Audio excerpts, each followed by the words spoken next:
છે, જે ગાયો કતલખાને લઈ જાય છે, જે વિધર્મીઓ જે તે પોતાના ખરાબ એક મોટિવ રાખીને જે સમાજમાં દૂષણો ફેલાવે છે, તો આવા જે સમાજમાં તમને કાર્ય દેખાતા હોય તો તમે હિન્દ રક્ષક સંઘ મને ડોક્ટર સીમા પટેલને તમે કોન્ટેક્ટ કરી શકો છો.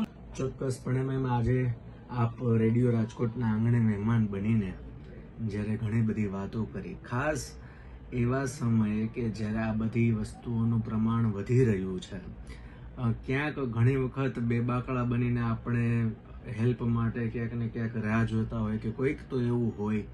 ઘણી વખત ઘણી પરિસ્થિતિઓ એવી હોય છે કે દીકરીઓના ઘર પરિવાર એટલા સેન્સિટિવ હોય કે એ કદાચ પોલીસ સ્ટેશન વાળું પગલું ન ભરી શકે. ત્યારે આપ જેવા સમાજમાં જાગૃત લોકો છે કે જે પોતાના દરવાજા ખુલ્લા રાખે છે કે જ્યાં કોઈ પણ દીકરી આવીને પોતાની વાત, પોતાની વ્યથા મૂકી શકે અને વિધાઉટ એની ટેન્શન એ પોતાના પ્રશ્નનું, પોતાના એ આખી સમસ્યાનું નિરાકરણ આપ દ્વારા, આપ થકી એ કરી શકે છે. માટે આપને ખૂબ ખૂબ અભિનંદન અને ઈશ્વર આ કામ કરવાની વધુ શક્તિ આપને આપે. અને ખાસ આપ રેડિયો રાજકોટ માટે આવીને આપણે આ બધી વાત શેર કરી એ બદલ આપનો ખૂબ ખૂબ આભાર. જય હિન્દ, જય શ્રી રામ. જય શ્રી રામ.